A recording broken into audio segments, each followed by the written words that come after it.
Good day everyone. Let's talk about our case study, a case study of CFB power plant air emissions, environmental impact and control. Let's go to our executive summary of the study. Circulating fluidized beds are popular for large-scale combustion operations. It is a fuel-flexible combustion technology capable of burning a wide range of solid fuels while achieving lower emissions of pollutants. In using coal as a fuel, various air pollutions are carried by the fuel gas into the atmosphere. These pollutants can either temporarily or permanently have an adverse effect to our environment. With this in mind, different practices are put into place to mitigate the impacts to human health and to our society. Sulfur dioxide is a chemical that can be dangerous in drying. Particulate matter refers to hazardous solid particles that are small enough to enter the human body, particularly in our lungs, potentially resulting in health problems. There are several environmental effects of these emissions, namely acid rain, haze, effects on wildlife, ozone depletion, crop and forest damage, and global climate change. Adding air control system and equipment can help controlling air emissions. Flue gas desulfurization is a set of technologies used to remove sulfur dioxide. So let's go to the introduction of the study. The circulating fluidized bed is a fuel-flexible combustion technology capable of burning a wide range of solid fuels while achieving lower emissions of pollutants. In using coal as a fuel, various air pollutants are carried by the fuel gas into the atmosphere. Controlling and identifying the environmental effects of CFB power plant can help us reduce its risk to human health and preventing climate change. So FDC Misamis Power Corporation is a special purpose company established to undertake the development and operation of the 3x135 MW circulating fluidized bed coal-fired thermal power plant in the Fibedec Industrial Estate in Villanueva, Misamis Oriental, registered with the Securities and Exchange Commission in November 2009. FDC Misamis is a wholly owned subsidiary of FDC Utilities Incorporated. So let's have a little background about FDC Misamis Corporation. FDC Misamis Power Corporation follows a mission: promoting environmental conservation and protection through efficient use of resources.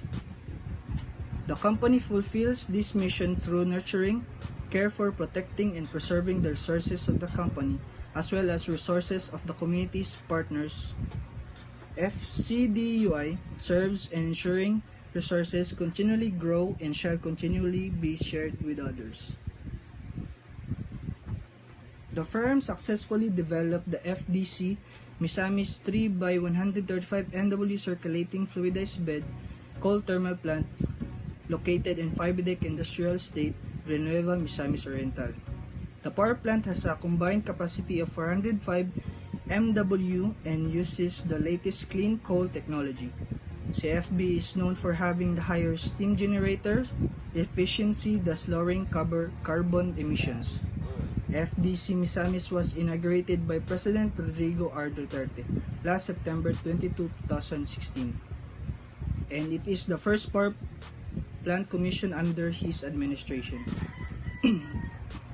It is envisioned to the end of recurring power crisis that has afflicted Mindanao for decades. So let's go to the body of the study. Air emissions. Air emissions are causing not only deterioration of natural and cultural environment but also cost for the societies due to hospital visits, increase of mortality, and decrease of working years, and restoration of the environment. Therefore, air emissions are highly regulated, and it is obvious that the environment legislation and regulations concerning energy plants will be tightened in the near future.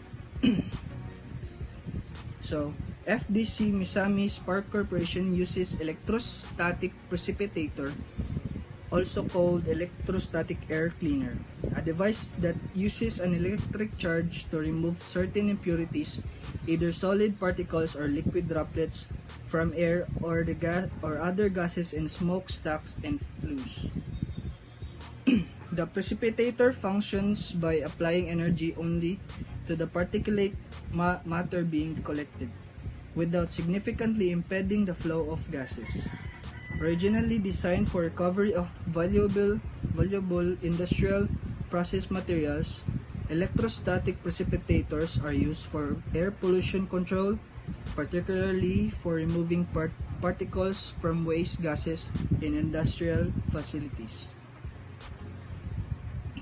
So FDC Misamis Power Corporation is having a problem controlling dust particulate emissions and sulfur dioxide. These emissions need to be controlled in order to prevent climate change and reduce risk to human health. So let's go to the first emission, sulfur dioxide emissions. Sulfur dioxide emission is a chemical that can be dangerous in many ways. It is known to be lethal to human health at a dose of 1000 mg for a period over 10 minutes. At lower levels, sulfur dioxide has been found to be corrosive irritant to eyes and skin. Sulfur dioxide has been associated with a variety of respiratory diseases and increased mortality rates. Inhalation of sulfur dioxide is also the main ingredients of acid rain. Acid rains occurs when sulfur dioxide or other gases chemicals such as nitrogen oxides are released into the air. These gases ascend through the atmosphere, and when they reach upper cloud levels, they react with water, oxygen, and sunlight. Sulfur dioxide irritates the skin and mucous membranes of the eyes, nose, throat, and lungs. High concentration of sulfur dioxide can cause inflammation and irritation of the respiratory system, especially during heavy physical activity. The resulting symptoms can include pain when taking a deep breath, causing throat irritation and breathing difficulties. High concentration of sulfur can affect lung function, worsen asthma attacks, and worsen existing heart disease in sensitive groups. Let's go to the second emission, particulate matter emission. Dry particulate matter refers to hazardous solid particles that are small enough to enter the human body, potentially resulting in health problems. Particulate matter is often categorized according to size of the particles. The production of the dry particulate is a byproduct of many work processes, such as those involving combustion. Workers exposed to dry particulates can face respiratory and other problems due to inhalation of particles, as well as eye irritation and other health effects. Particles can be carried over long distance by wind, then settle on the ground or water. Depending on their chemical composition, the effects of this settling may include contributing to acid rain effects. Let's go to the environmental effects. First is the acid rain. Acid rain is a precipitation containing harmful amounts of nitric and sulfuric acid. These acids are formed primarily by nitrogen oxides and sulfur oxides released into the atmosphere when fossil fuels are burned. These acids fall into the earth, either a wet precipitation like rain, snow, or fog, or dry precipitation like gas and particulates. Some are carried by wind, sometimes hundreds of miles in the environment. Acid rain damages trees and causes soils and water bodies to acidify, making the water unsuitable for some fish and other wildlife. It also speeds the decay of buildings, statues, and sculptures that are part of the natural heritage. Second one is the haze. Haze is caused when sunlight encounters tiny pollution particles in the air. Haze obscures the clarity, color, texture, and form of what we see. Some haze causing pollutants are directly emitted to the atmosphere by sources such as power plants, industrial facilities, trucks and automobiles, and construction activities. The next one is effects on wildlife. Toxic pollutants in the air or deposited on soils or surface waters can impact wildlife in a number of ways. Like humans, animals can experience health problems if they are exposed to sufficient concentration of air toxics over time. Next one is the ozone depletion. Ozone depletion is a gas that occurs both at ground level and Earth's upper atmosphere, known as the stratosphere. At ground level, ozone is a pollutant that can harm human health. Next one is the crop and forest damage. Air pollution can damage crops and trees in a variety of ways. Ground level ozone can lead to reduction in agricultural, crop, and commercial forest yields, and other environmental stresses. Crop and forest damage can also result from acid rain and from increased UV radiation caused by ozone depletions. Lastly is the global climate change. The Earth's atmosphere contains a delicate balance of naturally occurring gases that trap some of the sun's heat near the Earth's surface.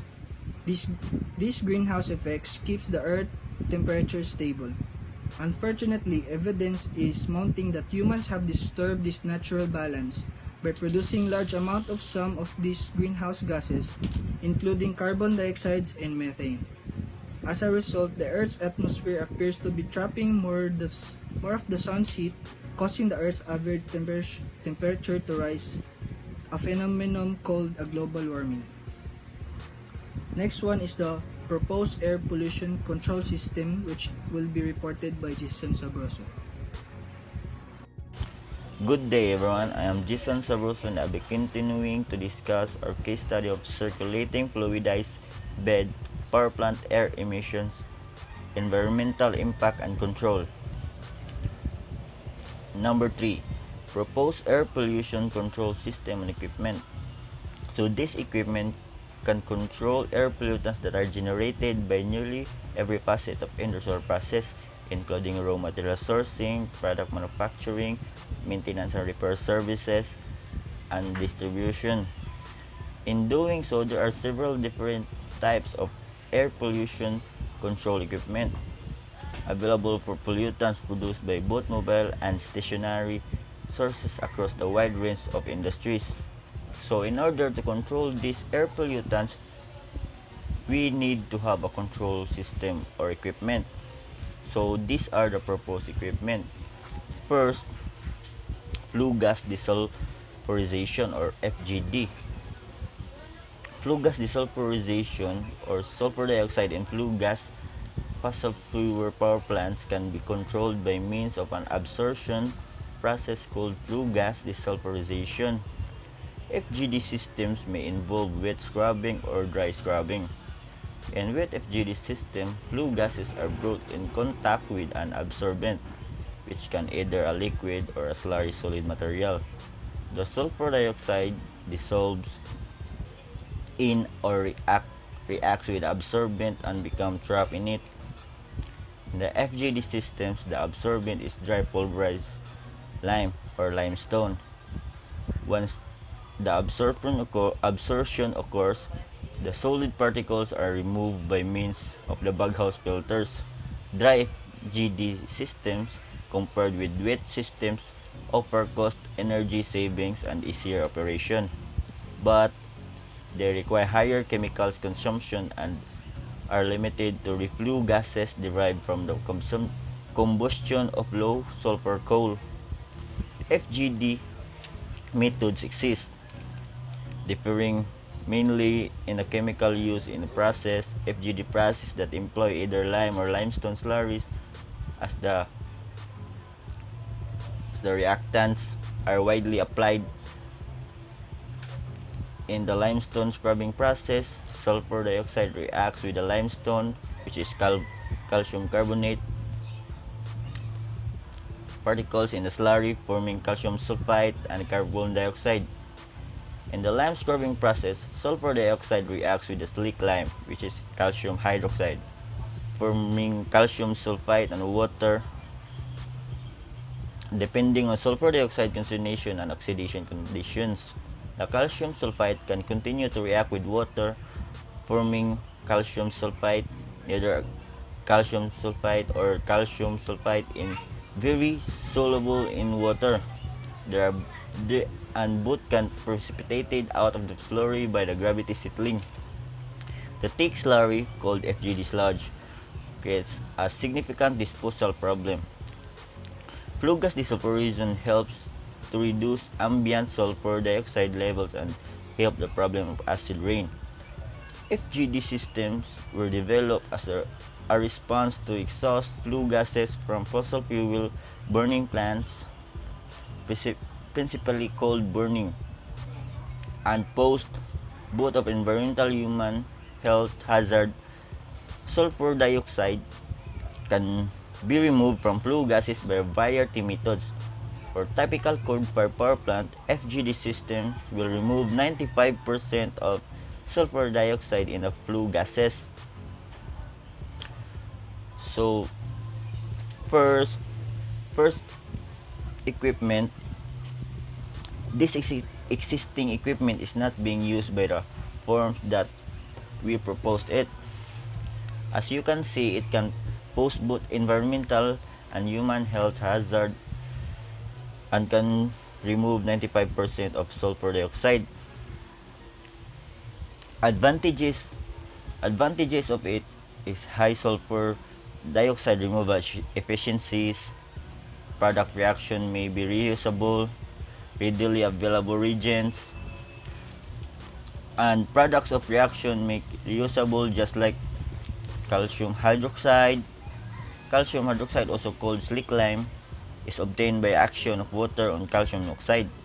When mixed with water, a small proportion of the dissolves, forming a solution known as the lime water.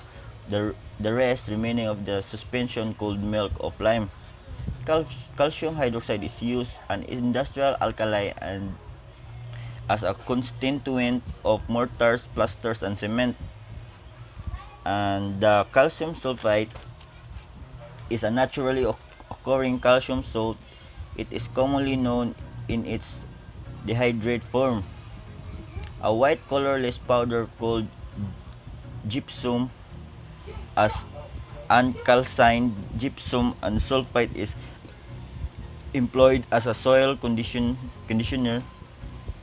Calcined gypsum is used in making tile, wallboard, lath, and various plasters.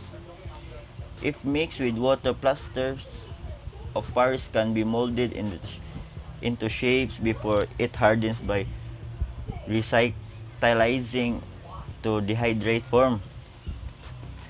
And disadvantages: cannot be used for waste gas, sulfur dioxide, concentrations greater than 2000 ppm, scaling and deposit of wet solids on absorber and downstream equipment. Wet systems generated wet waste product and may result in a visible plume. And the second equipment is cyclone. Cyclone, also referred to as a cyclone dust collectors, are air pollution control devices which, similarly to air filters, separate dry particulate from gaseous emissions. However, rather than employing filtration media, cyclones utilize centrifugal force to collect the removed particulates. As gas streams enter the cyclone, they flow along the spiral path within a cylindrical chamber. This swirling motion forces large particulates against the chamber wall, which lose their inertia, them to drop into a collection hopper below for further processing and disposal. The cleaning gas streams continue upward and out the cyclone. While the cyclones are typically employed for filtration application of particulates, some models are capable of greater than 90% efficiency of particulates. Efficiency increases or decreases depending on the larger or smaller particulate respectively. Typically, additional filtration devices used to control air pollution, such as baghouse, are employed following cyclones in air pollution control system to remove smaller particulates to previously separated and collected from the gas stream by the cyclones. Since the firm went on the limit collecting the emissions, we recommend add air control system equipment, add flue gas dispersion to collect sulfur dioxide, add cyclone to collect dry particulate matter, organize tree planting in the community. So therefore, air pollution is a major environmental issue. It can affect the environment and health of the life support system. Since clear air is an essential factor of life, respiration of energy is also an essential to life. It is necessary to prevent the sources of air pollution.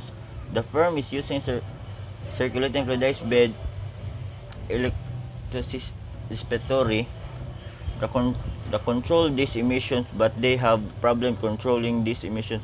We recommend add flue gas desulfurization and collect the sulfur dioxide, and cyclone to collect dry particulate matter, so the limitations will extend collect these emissions. So that's our case study. Thank you.